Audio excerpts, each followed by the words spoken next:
Classes. Student आज हम start करेंगे एक्सरसाइज 5.2। तो इसमें कोई नया कॉन्सेप्ट नहीं है, हम आपको बता चुके हैं कि जो एक सीक्वेंस होती है a plus d a plus 2d और a plus n minus 1 into d का जो फॉर्मेट होता है वो एपी कहलाता है।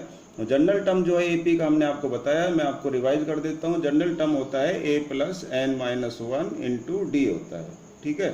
तो ये जो है सबसे इम्पोर्टेंट है एक्सरसाइज 5.2 में, इसका रोल इम्पोर्टेंट है। और इसमें आपने ये देखा कि यदि हम यहाँ पर 3 डालते हैं तो मेरे पास थर्ड टर्म है उसकी वैल्यू आ जाएगी, तो a प्लस 2d हो जाएगा। तो 3 पर 2d हो जाता है, ध्यान रखना है, बस ये ध्यान रखना है कि 5 डालेंगे तो यहाँ कितना आएगा, 4d आएगा, ठीक है। ये वेरी इंपॉर्टेंट है। तो और दूसरी बात जो इम्पोर्टेंट है, एक बात तो ये कि अगर यहाँ पर आप जो है कुछ डालते हैं तो उससे एक कम आप यहाँ लिखते हैं, 9 लिखेंगे तो यहाँ आएगा a प्लस 8d, एक बात। दूसरी बात इंपॉर्टेंट ये है कि इस nth टर्म में यानी जनरल टर्म में यानी कि इस फॉर्मूले में मेरे पास चार चीज़ें हैं, an, a और n और d। तो ये 4 में से आपको 3 चीज़ वो देगा, 1, 2 और ये 3। आपसे n पूछ सकता है, आपको वो 3 चीज़ दे सकता है a, n और d, तो an पूछ सकता है। आपको वो 3 चीज़ an, a और n दे सकता है, d पूछ सकता है। बस ये इसमें सिंपल सा वर्क है। तो ये चैप्टर जो है आपको ध्यान रखना है, सिंबल्स में पढ़ना है, कौन कौन से सिंबल्स आपको दे रखे हैं, कौन सा पूछा है। बस अब देखिए मैंने लिखा है क्वेश्चन 1 और 2 आप सेम ये फॉर्मूला यूज करेंगे, एग्जाम्पल 3 और 4 की तरह करना है। अब बात करते हैं जो क्वेश्चन नंबर जो 3 है, जो वो उसका मैंने 5th पार्ट कर दिया है फिर भी। तो 3 का देखिए 5th पार्ट, ये जो आपके पास क्वेश्चन है इसमें ये पार्ट जो है छोड़ दिए गए हैं। ये जो एपी है इसका जो फर्स्ट टर्म है, थर्ड टर्म है, ये सब छोड़ दिए गए। आपसे पूछा गया ये टर्म्स क्या है, लिखिए। तो हम क्या करेंगे, जो गिवन टर्म है उसकी हेल्प लेंगे। जो सेकंड टर्म है उसको आप जानते हैं कि a2 कहते हैं, और a2 में आप d कितना लिखते हैं, 1 लिखते हैं। तो a2 बराबर a प्लस 1d। ऐसे ये 6 है तो इसमें a प्लस 5d आ जाएगा, ठीक है। अब यहाँ पर हमने a6 की वैल्यू डाल दी है और a प्लस 5d लिख दिया। यहाँ पर हमने इसकी वैल्यू 38 a प्लस d लिख दिया है। अब मेरे पास a और d 2 वेरिएबल है और ये इक्वेशन आ गई है 2 वेरिएबल में। ये भी मेरे पास 2 वेरिएबल है, a और d, इक्वेशन आ गई है। तो थर्ड चैप्टर हम पूरा कर चुके हैं, हमने पढ़ा उसमें इक्वेशन इन 2 वेरिएबल। जब इक्वेशन आती है कोई 2 वेरिएबल में, 2 इक्वेशन आ जाती है 2 वेरिएबल में, तो उनको 3 तरह से हम सोल्व कर सकते हैं। एलिमिनेशन मेथड है, सब्स्टिट्यूशन मेथड है ना, अलजेब्रिक मेथड है, दोनों तीनों। तो आपको क्या करना है कि एलिमिनेशन मेथड का यूज करना है। तो आपको पता लग गया जब 2 वेरिएबल दे रखे होते हैं और 2 इक्वेशन दे रखी होती है, तो एलिमिनेशन मेथड से उन दोनों वेरिएबल के सेपरेट आंसर आ जाते हैं। कैसे यूज करते हैं, उनके जो आगे के कोफिशिएंट है वो सेम बनाते हैं, और पहले से सेम बना हो तो आपको एडिंग या सब्ट्रैक्टिंग लिखना होता है। तो यहाँ पर पहले से सेम है तो मैं क्या करूँगा, यहाँ पर लिखूंगा सब्ट्रैक्टिंग, क्योंकि मुझे साइन जो है चेंज करना है। तो ऑन सब्ट्रैक्टिंग, तो सब्ट्रैक्टिंग लिखने के बाद ए जो है प्लस माइनस के बन गए, अपोजिट हो गए, कैंसिल आउट हो जाएंगे, और ये 5 में से 1 जाएगा, 4d हो जाएगा, और ये 30 इसमें से 22 जाएगा, 60 हो जाएगा। ये अपने पास जो है इस तरह से ऐड हो गए हैं। तो ये दोनों देखिए, ये पहले से प्लस का है तो ये माइनस आएगा, और उसके बाद ये माइनस 60 हो जाएंगे। तो आपका जो d आएगा, d equal to minus 60/4 minus 15 आ जाएगा। अब d की वैल्यू आप किसी भी एक इक्वेशन में डाल देंगे, आपकी a की वैल्यू आ जाएगी। तो a प्लस माइनस 15 है ना, इंटू 5 हमने कर दिया इसमें।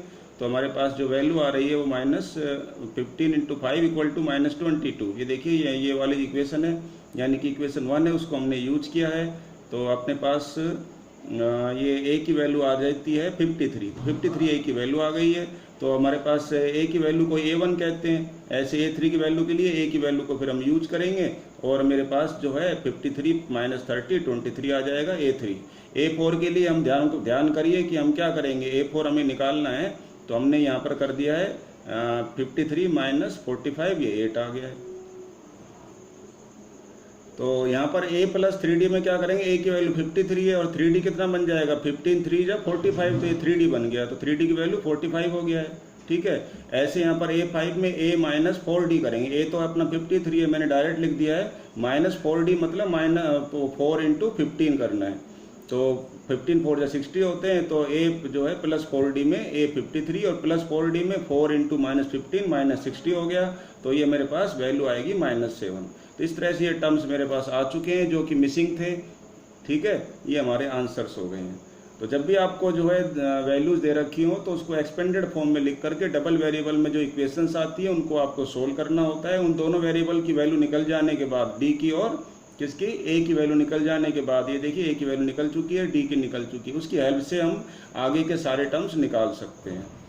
आगे देखिए क्वेश्चन जो है ये बहुत ईजी है, मैंने इनमें लिख दिया आपको हिंट के लिए, आप देखेंगे तो आ जाएगा। आप क्वेश्चन नंबर 4 एग्जाम्पल 4 की तरह है, क्वेश्चन 5 एग्जाम्पल 7 की तरह है, 9 जो है एग्जाम्पल 4 और 5 की तरह है, क्वेश्चन 6 जो है एग्जाम्पल 6 की तरह है, 7 और 8 लाइक 10 जो है एग्जाम्पल 5 की तरह है। तो इस तरह से आप जो हिंट है इनको यूज करिए, खुद करेंगे तो आपका जो कॉन्फिडेंस है वो इंक्रीज होगा और आपकी प्रैक्टिस हो जाएगी।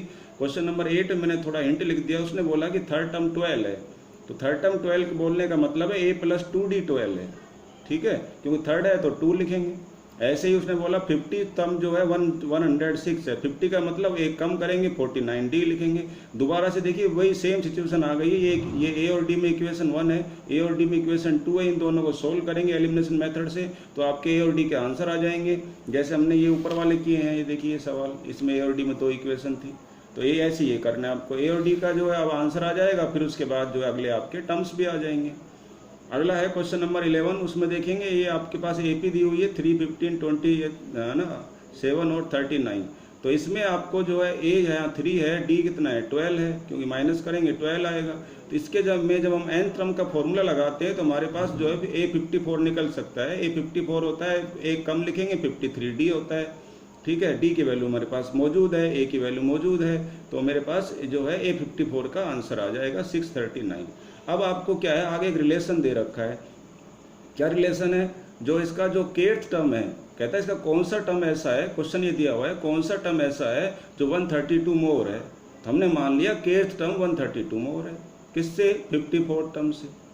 अब kth टर्म जब 132 मोर है तो ये टर्म्स तो बड़ा हुआ इससे, तो हम क्या करेंगे, इसको 132 दे देंगे, इसमें 132 ऐड कर देंगे, तो बीच में इक्वल टू साइन लग जाएगा। ये टर्म इससे बड़ा है तो इसको 132 दे देंगे, तो ये इक्वेशन बन जाएगी। इसकी वैल्यू हमारे पास मौजूद है और ये एज इट इज पूरा न्यूमेरिकल हो गया है, तो के टर्म की वैल्यू 771 आ गई है, ठीक है। अब बात ये पूछी गई है कि ये जो के टर्म है ये कौन से नंबर पे आता है, मतलब ये 10th है, 20th है, तो इसके लिए हमें n निकालना पड़ेगा। तो हम जो है इस जो है एक के यानी कि ए के टर्म या nth टर्म वाला फॉर्मूला इसमें यूज करेंगे। ये देखिए मैंने इसमें है ना ये जो है nth टर्म वाला फॉर्मूला यूज किया है, तो एक कम लिखेंगे, एक कम लिखने पर ये फॉर्मूला बनेगा।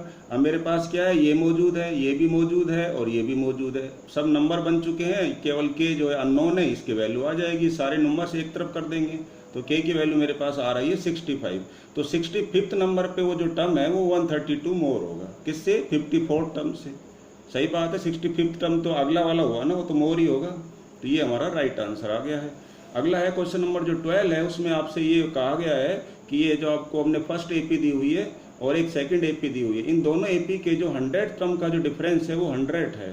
तो देखिए अकॉर्डिंग टू क्वेश्चन इसका जो 100 टर्म है ये 100 होगा, इसका 100 टर्म बी 100 होगा, दोनों का डिफरेंस 100 है, वो गिवन है। और ये जो है एपी बड़ी है, ये छोटी है, तो इसलिए मैंने बोला है कि ये 100 ग्रेटर है। अब a + 99 जो है d हो गया है, इसका जो है d के फॉर्म में b + 99 होगा, क्योंकि इनका कॉमन डिफरेंस तो सेम बोला है, तो इसलिए d यूज करेंगे। तो ये हो गया d is constant, common difference क्या है, सेम है दोनों एपी के अंदर, ये दिया हुआ है। तो a - b मेरे पास 100 आ गया, क्योंकि ये जो -99d है दोनों तरफ से कैंसिल हो जाएंगी। अब सिमिलरली जो है आपसे पूछा गया है कि 1000 टर्म का डिफरेंस निकालिए, तो 1000 टर्म का जब डिफरेंस निकालोगे दोनों एपी का, तो इस तरह से लिखा जाएगा जैसे हमने ऊपर लिखा है, ठीक है। अब आपके पास जो है ये भी कैंसिल आउट हो जाएंगे, a - b बचेगा, तो 1000 टर्म का डिफरेंस वही होगा जो a - b की वैल्यू होगी। a - b की वैल्यू तो निकल चुकी है ऊपर, वो कितनी 100 है, तो हमने 100 लिख दी है। इस तरह से 1000 टर्म्स का भी डिफरेंस कितना आता है, 100 ही आता है, ठीक है। ये आपका आंसर हो गया। अब अगला आपका जो क्वेश्चन है वो है 13th, और इस 13th क्वेश्चन में देखिए जो है क्वेश्चन 13 और 14 जो है एग्जाम्पल 7 की तरह आपको करना है, उसकी हिंट लीजिए और ट्राई करेंगे। क्वेश्चन नंबर 15 जो है वो फर्स्ट जो है एपी है, आपको ये दे रखी है। फर्स्ट एपी से जो है nth टर्म हम निकाल रहे हैं, तो हमारे पास आ रहा है 63 n - 1 × 2, हमने इस पर डिफरेंस से यूज कर दिया है, तो ये nth टर्म ये आ गया। सेकंड एपी से nth टर्म निकाला हमने, तो ये हमारे पास ये आया, ठीक है। अब दोनों के nth टर्म बोला है उसने इक्वल है, ये लिखा है क्वेश्चन में, तो हमने दोनों के nth टर्म इक्वल कर दिए इक्वेशन 1 और 2 से। अब हमारे पास जो है इससे क्या हुआ, इस पूरी इक्वेशन में n दे रखे हैं, तो हमने n वन साइड कर लिए, नंबर अदर साइड में, तो n की वैल्यू आ गई। तो कुल कितने टर्म्स हैं इसमें, ठीक है, तो 13 आंसर हो गए।